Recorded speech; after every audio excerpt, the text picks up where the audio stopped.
来看国民党的屏东县议长周点论牵涉到郭台铭参选人苏乌西案件，昨后检调约谈，检方认定讲犯罪嫌疑重大，向法院申请羁押嘛准咯。另外，最近检方侦办真侪件中国介入选举的案件，中华泛蓝协会高雄的成员郑志成涉嫌邀请里长接受国台办的招待去中国旅游，检方昨嘛以反渗透法对伊提起公诉。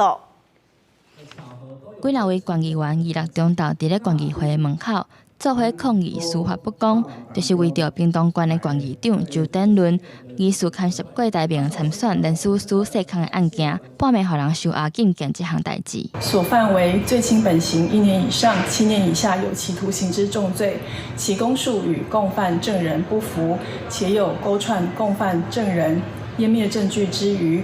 于昨日晚间向屏东地方法院申请羁押禁见。今日去屏东地检署，25暗时，周点论甲伊的第三个查某囝，国民党的中常委周明阳，为调查局的南基站，互人移送转去屏东地检署核讯。检方认为，周点论涉嫌伫咧郭台铭参选连署的期间，提供资金予调州镇长等人，以每一份200块的钱收买连署书。本件相关地点的监视录影器画面档案已经遭到格式化，而且提供本件资金的来源尚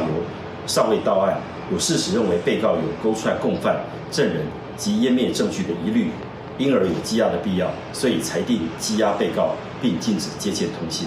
检方审后认定周点论涉犯总统、副总统选罢法，犯罪嫌疑大，甲法院申请羁押禁见得到允准。周明阳是以50万交保，周明阳交保了后，赶紧坐车离开地检署。若周点论是正做检方伫即届的查缉行动当中，头一位互人羁押禁见的地方议长。伊无甲好康俾徛台，拢无代志。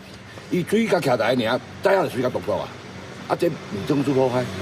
这会引起公愤的啦。不过大选的风波毋若过来，高雄检方伫11月底追查中华泛蓝协会的高雄成员郑志成，以涉嫌利用社区协会干部的身份，邀请里长接受国台办的招待到中国旅游，有配合中国介选的嫌疑。就算伊捌出面发冤枉，检方25也是以反渗透法甲选罢法对伊提起公诉。伊嘛正做中国介选案当中头一位互人起诉的被告。记者综合报道。